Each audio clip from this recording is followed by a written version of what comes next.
I used to believe that getting older meant holding on tightly to memories, to heirlooms, to every little thing that reminded me of the life I've lived.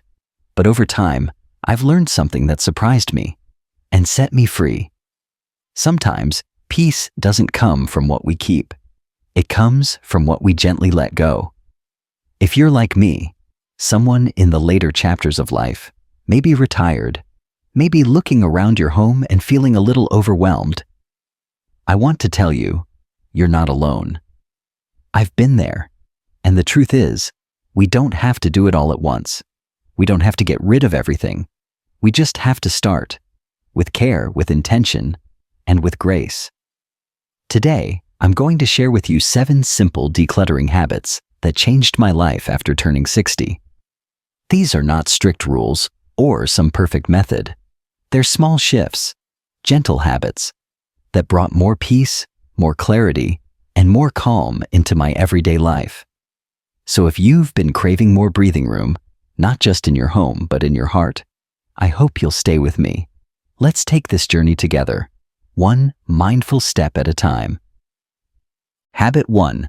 The 10-10 Peace Rule. This first habit is one of the simplest things I started doing, and also one of the most powerful. I call it the 10-10 Peace Rule. That's 10 minutes and 10 items. It may not sound like much, but trust me, small things can bring big peace. Here's how it works. Once a day, usually after my morning coffee, before I get pulled into the busy moments of the day, I set a timer for 10 minutes. That's all. And then, I choose 10 things in my home to let go of. Now, these don't have to be major things. Some days, it's just expired coupons, old receipts in my purse, or a pair of socks with a hole. Other days, it might be a mug I never use or a candle I've been saving for years, but never light. And yes, sometimes it's something harder, like a book I once loved, but no, I won't read again. The point isn't the size of the item. The point is the habit. This little practice gently reminds me every day that I'm in control of what stays in my home and what doesn't. And when life feels messy or overwhelming, especially in this season of life, it gives me back a little peace, a little control. I think as we grow older, many of us develop an emotional attachment to things, not because we're materialistic, but because those things hold memories. And I understand that. But here's what I've learned. I don't need to keep the item to keep the memory. My memories live inside me, not in a dusty drawer or a cluttered shelf. The 10-10 Peace Rule gives me permission to release the guilt, to say thank you to an item and let it move on. Some things get tossed, some are donated, some go to my grandchildren, but every single one creates a little more space in my day and in my spirit. Over time, those 10-minute sessions added up. What started as a simple daily habit became a powerful rhythm in my life. My home started feeling lighter, calmer, and I started feeling more confident, like I was clearing space not just in my house, but in my mind. So if you feel overwhelmed by where to start, this is the one. Don't wait for a free weekend or a big cleaning project. Just give yourself 10 minutes and pick 10 items. That's all. Do it gently. Do it with love. And do it knowing that every small step is moving you toward a more peaceful home and a more peaceful heart. Habit 2. Pretty doesn't mean it belongs. This next habit was a hard one for me to learn, not because it's complicated, but because it asked me to change the way I saw value. For much of my life, I surrounded myself with things that were, well, pretty. China dishes with gold trim, delicate scarves I never wore, vases I picked up on sale because they might look nice somewhere. There was always a reason to keep something, and most of those reasons started with, "But it's so pretty." And that's true. Many of them were beautiful. But over time, I noticed something. All those beautiful things were taking up space I didn't have. They were gathering dust on shelves, crowding the back of cabinets, tucked away in boxes and closets I hardly opened. And the strangest thing? I wasn't using them. I was just keeping them. And then, one day, it hit me. Pretty doesn't mean it belongs. It was a quiet realization. I was holding a lovely glass dish, one I hadn't touched in years, and I remember thinking, I've moved this thing from one house to the next for over 2 decades, and not once have I used it. It wasn't serving me. It wasn't bringing joy. It was simply pretty. That's when I started asking myself new questions. Not, is it pretty, but do I use this? Does it serve a purpose? Does it comfort me or bring me peace? If it didn't, I let it go. Sometimes that meant donating it. Other times, it meant giving it to someone who could truly use or enjoy it. And you know what? It felt good. Not guilty. Good. Because what I realized is this: when we keep only the things that support our lives, not just decorate them, we make room for deeper joy, for clarity, for calm. Letting go of pretty things that no longer served me wasn't a loss. It was a return to what really mattered.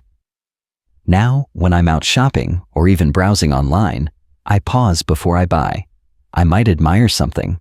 I might even pick it up and smile, but I no longer ask, do I like how it looks? Instead, I ask, will this add peace to my life? Will I actually use this in my day-to-day?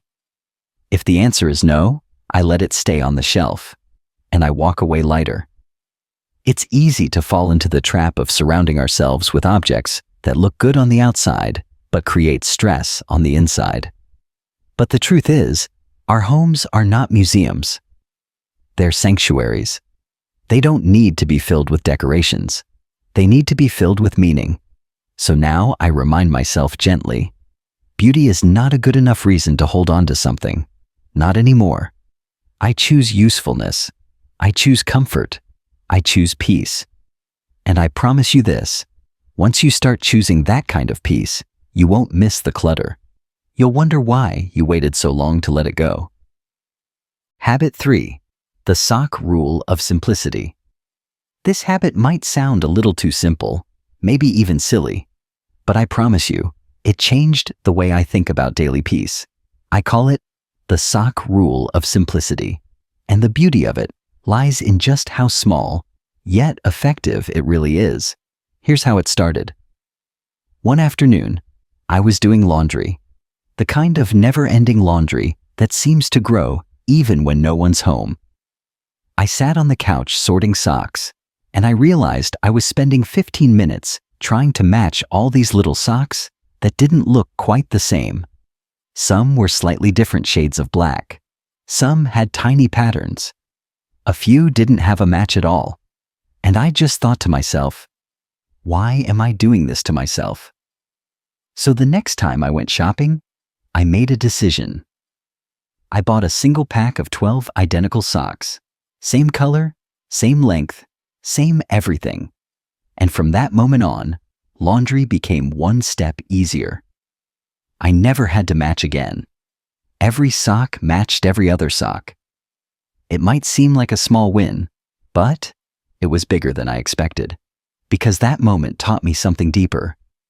We don't always need more variety. Sometimes what we need is fewer choices, less decision-making, more peace. Since then, I've started applying that lesson in other areas too. In my kitchen drawers, I keep only the utensils I actually use, not 5 kinds of spatulas.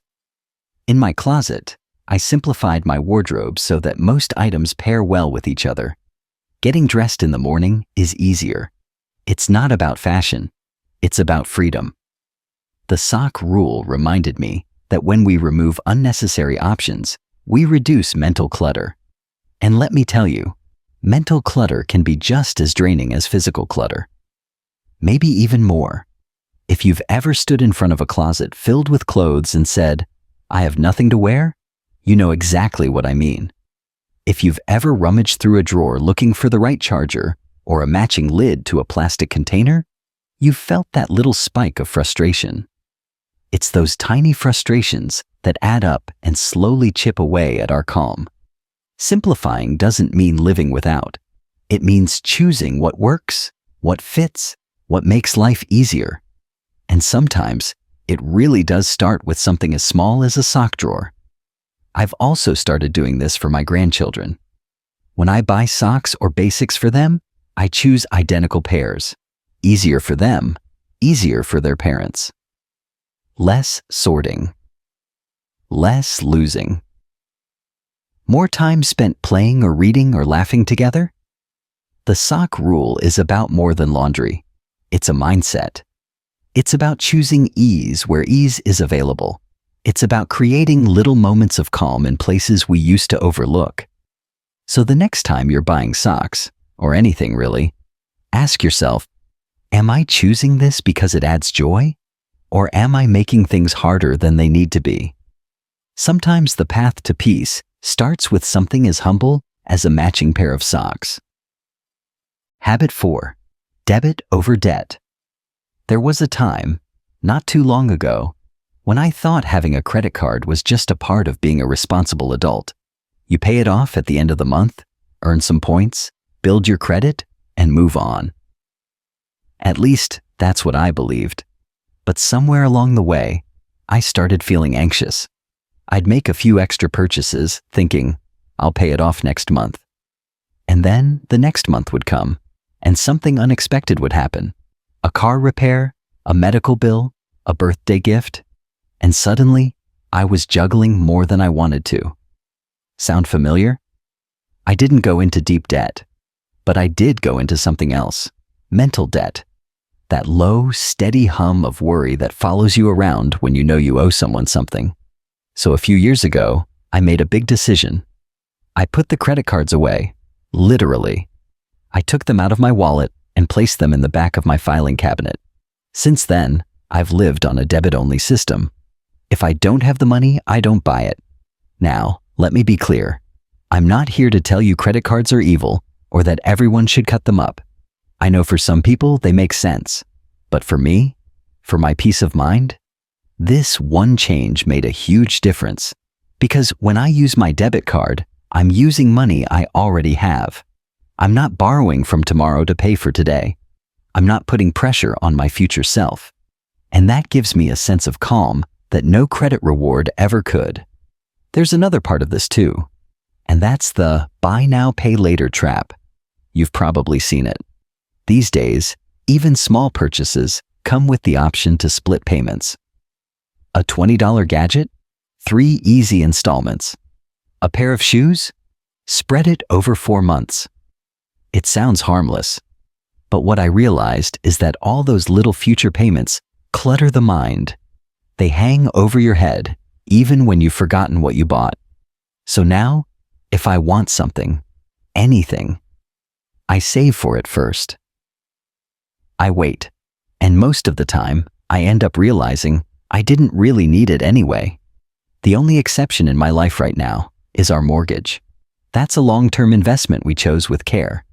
But beyond that, everything we bring into our home is fully paid for, with real dollars we've already earned. And let me tell you, there's a quiet confidence that comes with that. There's dignity in not owing. There's peace in knowing your money reflects your values. Living debt-free, even in small ways, isn't about being wealthy. It's about being wise. It's about choosing to live with less anxiety and more intention. So if your wallet or your mind has been feeling heavy lately, I gently encourage you to try it, just for a while. Set the credit card aside. Use only what you already have. See how it feels. You may just find, as I did, that what you don't owe brings more peace than anything you could ever buy. Habit 5.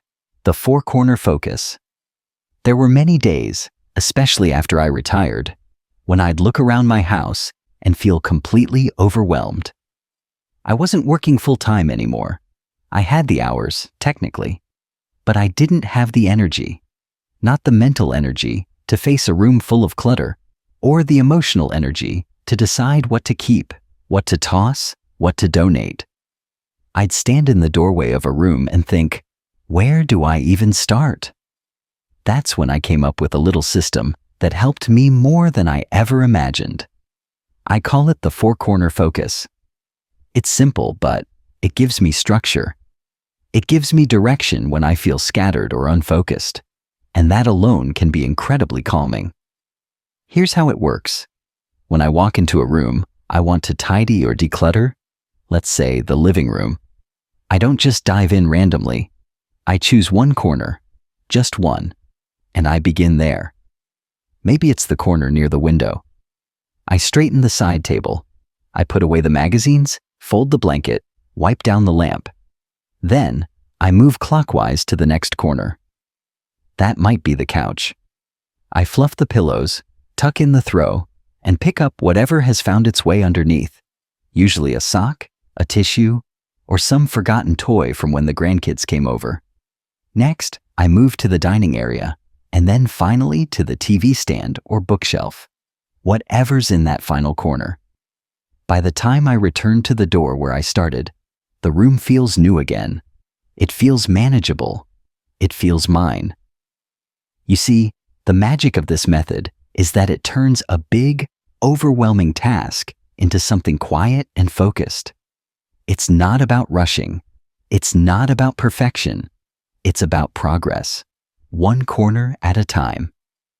There's something deeply comforting about having a plan that doesn't require energy you don't have. It respects your pace. It respects your season of life. And here's something I didn't expect. As I move around the room, corner by corner, I begin to notice what I really need and what I don't.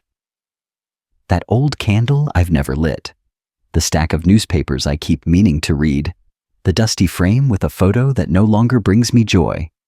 Decluttering becomes less about throwing things out and more about choosing what belongs.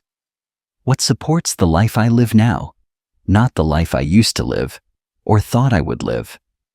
The four-corner focus brings me back to the present. It keeps me from getting stuck in guilt or overwhelm. I don't have to fix everything all at once. I just have to start in one place and keep going, gently. So if you ever feel frozen in the face of too much mess or too many memories, try this. Pick a room, pick a corner, and let it lead you. The rest will follow. You'd be amazed how different a space and your spirit can feel after just one lap around a room. Habit 6. The 5-5-5 reflection. There's a kind of overthinking that shows up when we're older, not about work deadlines or raising children, but about what to keep, what to give away, what matters. I used to spend way too much time holding an object in my hand, staring at it, going back and forth like I was solving a major life puzzle. Should I keep this sweater? Will I regret giving away this book? What if I need this blender again? Even though I haven't used it since 2014. That's when I started using what I now call the 5-5-5 reflection. It's a simple set of questions I ask myself whenever I feel stuck between holding on and letting go. I ask, will this matter in 5 minutes? Will it matter in 5 days? Will it matter in 5 years? It's so simple. And yet, it changes everything. Let's take that old sweater. Maybe it reminds me of a special lunch with my sister, but I haven't worn it in 3 winters, and it doesn't quite fit anymore. If I give it away, will it matter in 5 minutes? Maybe. I might hesitate. Will it matter in 5 days? Probably not. I'll be busy doing life and it'll be out of sight. Will it matter in 5 years? No, not one bit. You see, our minds often hold on out of habit or guilt. But our hearts already know when it's time to let go. This reflection just gives our hearts the space to speak. And here's the beauty of it. This isn't just about physical things. I've used the 5-5-5 reflection in all sorts of moments. When I get anxious over a small mistake I made, I ask myself, will this still matter in 5 days? When I get caught up in someone's opinion of me, I ask, will this mean anything 5 years from now? 9 times out of 10, the answer is no. And I feel the weight lift almost immediately. It helps put things in perspective. It helps me remember that not everything deserves a place in my home or in my head, especially in this chapter of life when every day is precious. I don't want to waste emotional energy on things that truly don't matter in the long run. That old vase from a coworker I haven't spoken to in 20 years? Let it go. That guilt over giving away a kitchen gadget someone gifted me 5 birthdays ago? Let that go too. This practice isn't about being cold or detached. It's about being honest and kind. Kind to yourself and the life you're still building, right here and now. The 5-5-5 reflection helps me clear more than clutter.